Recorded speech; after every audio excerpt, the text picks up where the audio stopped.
that, you know, what you sung here is not a depiction of how you live your life. Because if it is, you're in trouble.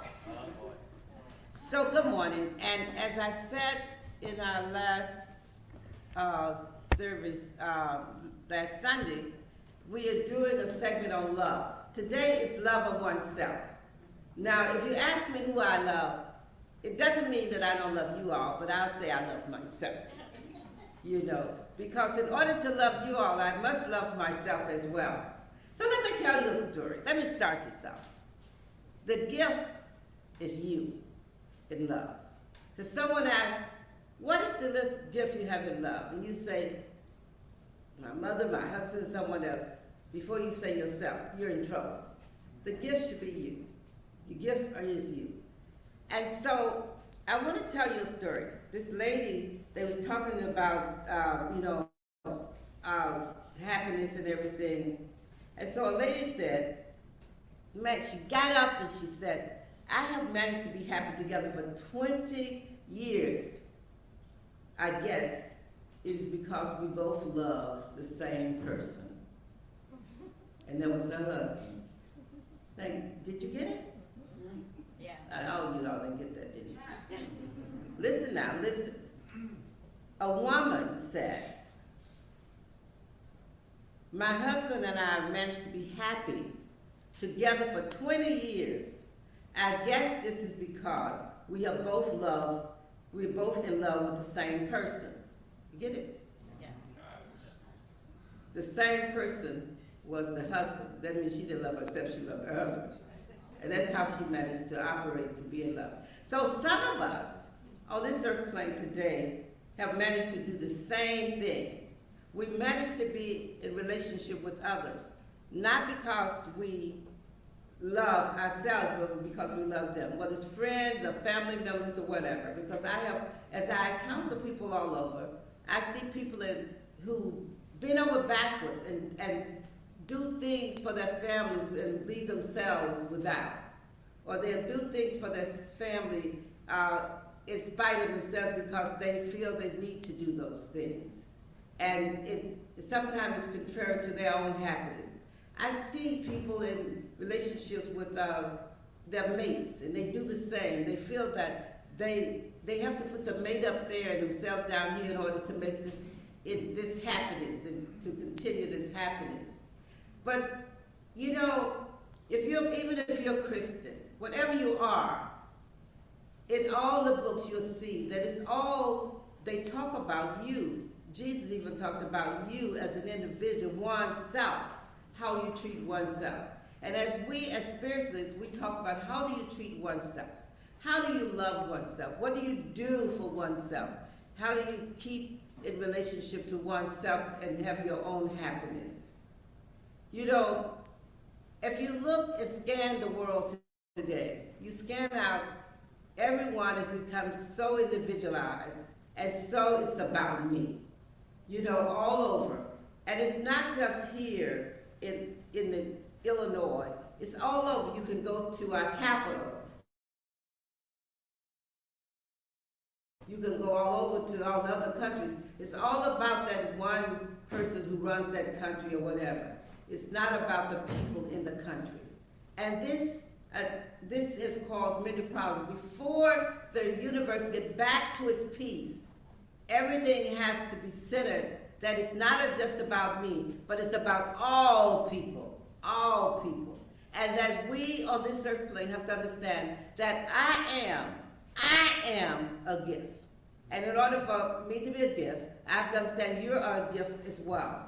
And so as all of us are gifts, we have to do things in accordance with the universal laws. The universal laws is to say to each person, I love you, and that you are a gift of this universe, and that you create your vibration around not just yourself, but around others, a positive vibration. And it also says to people that you are a gift as well. I am a gift. But first, we have to learn how to treat ourselves.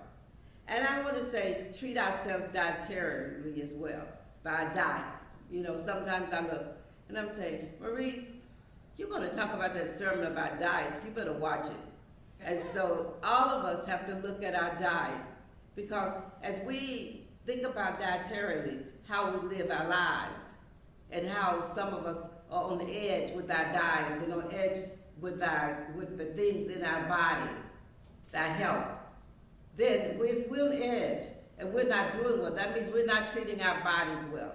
And so this morning, as I had a bagel, I was like, oh, this is wrong. But we say that, which means that I am a gift. I love myself. I love myself. I love myself more than I love Starbucks. I love myself more than I love peace. I love myself. I'm not going to have those things that are not good for me. Did you know that coffee is not good for you? Coffee is not good for, and I just had some this morning, so I can preach about it. Coffee is not good for your veins, your nerves. I was reading that the other day because I have these problems with my legs, and I'm trying to figure out what it is.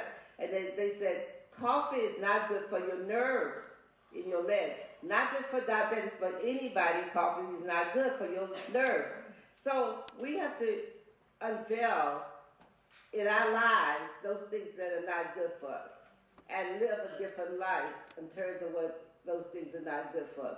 And sometimes temptation is hard to relieve ourselves of, because sometimes I say, just a little bit. It's not going to hurt this time. But then, you move on and you think about not this time, but next time, then all adds up. It adds up, and when you look at this, your body is a body of negative mush. So we have to stand still and look differently. We have to walk in a path of loving ourselves. In our jobs, we look at our jobs and we look at where we are in our jobs, and we want to fault everybody else for where we are in our jobs. Oh, they won't give me a promotion. They don't care about me. It has to do with my ethnicity. And some does have to do with your ethnicity. But sometimes you have to look at, is it due to my ethnicity or is it due to me not loving myself?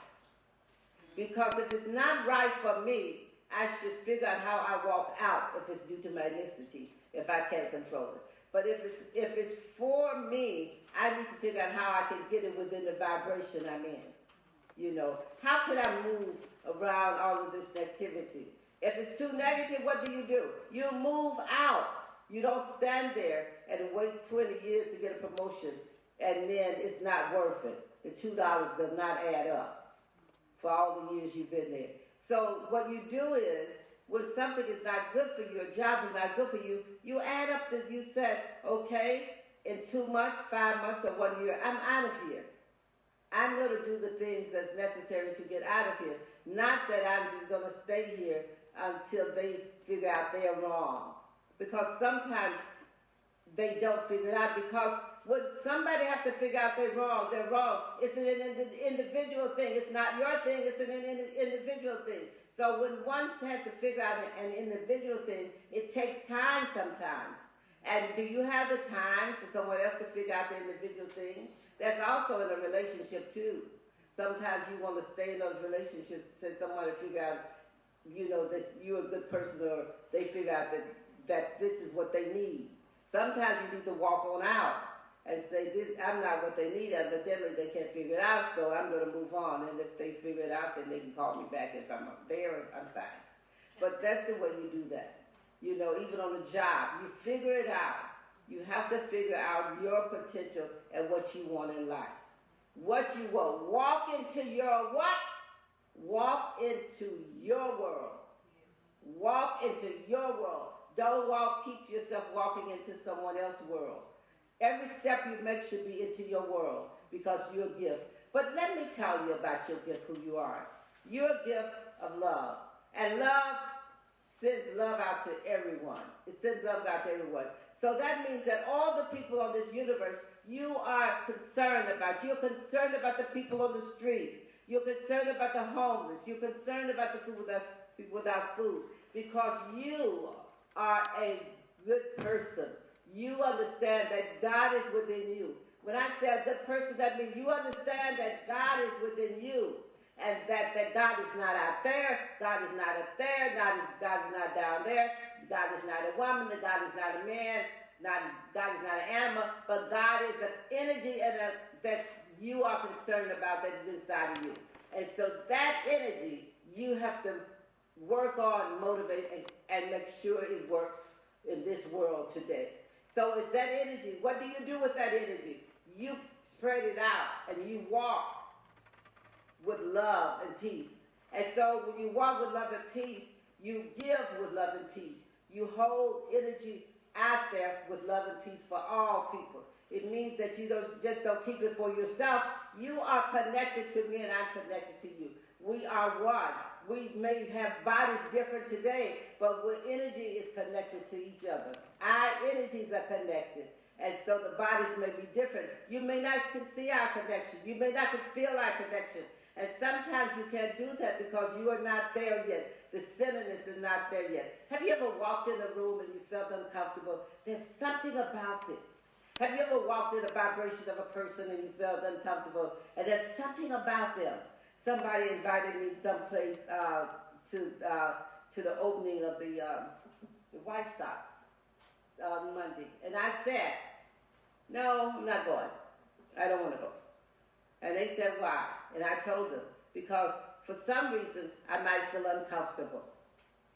And so I don't want to, I have learned, I have set in my own peace, and I have said, what is worth it for me to be uncomfortable or to be somewhere that I love myself comfortable? Who gives me what? I give myself. I'm not going to leave myself in places of being uncomfortable anymore. Because what is the value of the joy of being someplace, even though it's fun and all that, if you're uncomfortable? What is the joy of being with someone and that there's gifts and they have a lot of money or whatever, and you're uncomfortable? What is the joy of all of it? It's not no joy there. You may have joy for a minute, or you may say to yourself, I have the joy, but you don't have the joy. The joy is not there. So I'm saying to you today, love thyself. Above all, love thyself. But put it in the context of living a healthy life. Living a healthy life. Walking in your own truth. Walking in your truth. Not my truth, but walking in your truth. The truth that all people were given, not just some. The truth for all people. Love thyself. And love your brother and sister as you would love yourself. That should be your truth. But if it's not your truth, you should look for your truth. And pull back the covers of life for your truth.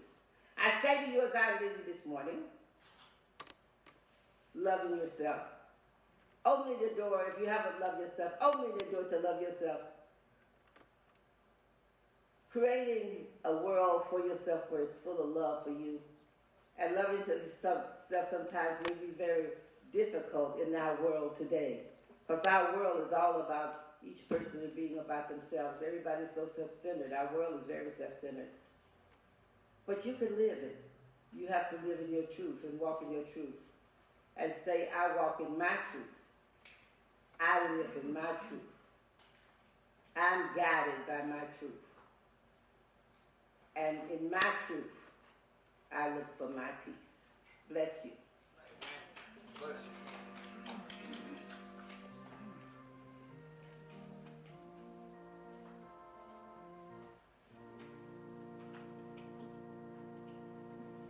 That was a clap for me, thank you. We don't clap in the Christian church, but it's all right. Most people, you talk to some of the national people say to me that I'm a Baptist anyway. They call me Baptist. Everything is in its own place, in its own time. So welcome again to the Church of the Spirit Sunday morning service. And let me look at my cheat sheet and stop. Let's see. So we have so much going on at this church now. And so some of you who've just come today, you'll find that we have people online and people here. So we welcome you that are here, and we welcome all of you who are online today. Now, how many new people do we have in this church that's never walked their foot in this church at all before? Oh, we have 2, 3, 4. Oh my goodness. So stand briefly and tell me who you are and tell me how you got here. Briefly, come on. Yes. Okay, my name is Rashonda Holt. I ended up in Chicago and stuck here now, so I found you all online and I've been doing Zoom. And so today I rode the bus here, and so that's how I walked up in Are today. you the person that been Huntsburg? Yes, and I've been texting me. Yeah, that's You've me. been texting me. Thank you. I'm so glad you rode the bus here. Yes, I am too. Oh, I know it's a long way, but, you know, just sit back and pray. Okay? Next? Next? Okay. My name is Christian Roa. I live in River Forest. And my wife died last year in February, so that's why I'm here. Oh, wonderful. Thank you. We're not wonderful that your wife died, but you're not so good. We're glad to see you. And we put love around you. Next young lady. Hi, I'm Stephanie. I came to one of the Wednesday night tracks, and then I signed up for the class. So You went to Wednesday night? That was 3 years or 4 years ago, girl. You've never been here for a long time. Thank you. You remembered us. Yeah. Yeah. Next. Somebody else. Was it 4 people or 3? Okay. So let's see. Who's online? I don't see. Who's online? There's nobody new people online? Okay. So this is what we want to tell all of you, the newcomers and everybody here that we're welcoming today. Our weekly prayer circle is every Tuesday at 7 a.m. That's in the morning, not in the evening. What you do is what I do. I set my clock for 6:30. So when it rings, I may sleep 10 more minutes. And then I get up and I set it the night before so I said one thing the night before for with the Zoom, so that I try to be